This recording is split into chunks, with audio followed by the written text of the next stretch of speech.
Hey Virgo, this is your monthly Tarotscope for November. Good times, good times. I like to start off by talking a little bit about the new moon and the full moon that are coming this month. The first one to arrive is a full moon in Taurus on November 14th, and it falls in your 9th house.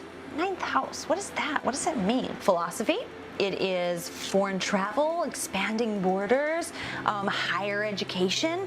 So while we're trying to let go of maybe some of the programming, yeah, there might be some programming we need to let go of a little bit, just a little bit. Maybe you have a philosophy that no longer works for you. It's a great time to be like, this doesn't work for me anymore, and I'm not necessarily gonna do it. And since it's in Taurus, like, it's probably been around a while and been super stubborn to leave. So it's a great time to think about what doesn't work, what philosophy doesn't work for me anymore, or what bits of education have I taken in that actually are false to who I am at this point in my life.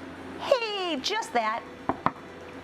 And then there's a Sagittarius new moon on November 29th, and that falls into your 4th house of home. The 4th house of home and nurturing. And this is in, what is this in? This is in Sagittarius, but it's in your 4th house, right? So we're still dealing with those Sagittarian, those themes. You might just find that you don't want to leave the house, or that, like, again, your course of you might take an online course to help nurture yourself. You want to plant a seed that helps you grow in education. There is a Sagittarian connection to both of these houses, which is why they sound very similar. But this one deals with things that we do at home, studying at home. Plant a seed. You want to take an online course. You want to learn something without having to get out of your jams. That's what I call my pajamas. And how you nurture yourself too, I would say learning a foreign language on an audio cassette, things like that we're looking at. Or you might even have a foreign visitor come over. Come to my house, foreign visitor. Now, onto the cards. All right, I shuffle them and let them come out and see what they have to say. This guy wants out. Whoa, that guy definitely wants out. When you drink so much tea, you just inevitably start to sweat. Whew. Oh my, stop! The cards are like, I don't care about your tea. Okay. Move.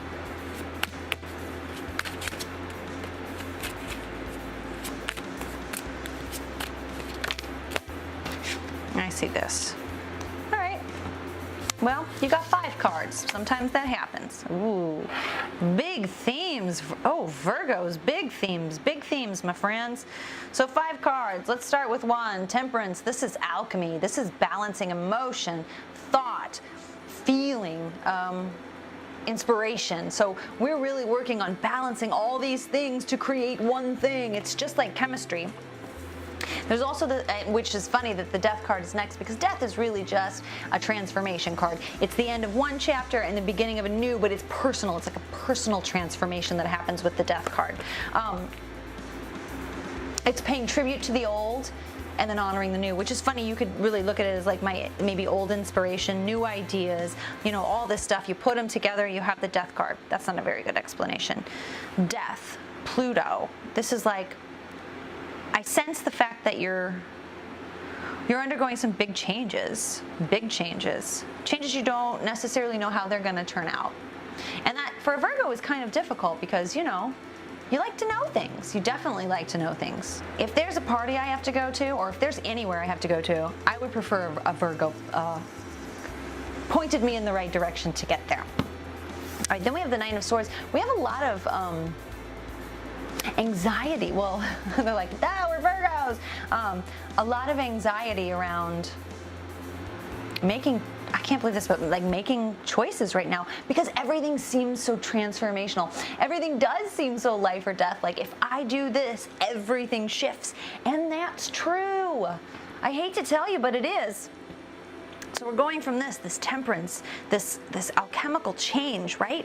And then death is if you want something new, if you want Okay, let me put it this way. If we have all these elements and we're putting them together to make one, the change, the death happens, and then the birth happens with the new substance. They can't act individually anymore, but what they can do is create this new thing, this birth. But there has to be a death in order to have the birth. And that's how you have to kind of look at these changes that you're approaching right now. It'll help with the anxiety, actually, if you start to look at it from a different point of view, not that things are leaving and dying, but that they're essentially being sacrificed for the greater good of your happiness, and that something new is coming, a brand new. But is anything really brand new? You know, that's kind of deep. Because the Temperance card is there will be portions of the old mixed in with the new. I don't think that's such a rotten thing. I kind of like it. But I have a Pisces moon. I'm very nostalgic. Okay, Page of Cups. You're also going to be a little bit emotional for emotional cues, emotional messages you're probably not used to getting. You're like, oh my God, why are my eyes watering up? I shouldn't even be sad right now. Things like that can be happening this month. Don't be alarmed. Don't be alarmed. It's okay. It's par for the course, because there is a new journey coming. Hello, Fool. I love the Fool. Like, there's nothing foolish about him except for the fact that he is open, childlike, and ready to go on a new adventure. You have 3 major arcana cards, and what that really means is that they're big secrets. Arcana means secret, and major obviously means big. So, Temperance, Death, and the Fool are all major arcana, big themes. These are big themes. You're going through big changes right now, right? Travel. I'm telling you, there might be some travel in some of y'all's future, and I think that's, oh, you'd feel real good if you got out of the country. Not all of you. Don't leave unless you have to, you know. Wash away that anxiety by reassuring yourself this transformation that's happening is for your greater good. You're going to look back and just be like, I can't believe I ever lost any sleep over that. Do you know what I mean? Because it's a new journey. It's a new journey that's coming. And it is a little bit nostalgic and emotional. More emotional than anything that you're like, it weighs on you. Whether or not you let your emotions come in. If you don't let them come in, they definitely pop out when you least expect it. Trust me. I like to do a bonus oracle card to sort of solidify the theme. And let's see what we got for Virgo. Ooh, I love it. Vision, vision, vision. Look at that. Vision. Oh, how groovy town. If this doesn't give you permission to, like, I mean, it's so Sagittarius. It's so tied into your moons too, about thinking outside. Go boundaryless. I know it's hard, Virgos, because you want it but this isn't the month for that. This is the month where shit like evolves, dissolves, and changes. And you know, you're in control of kind of partially.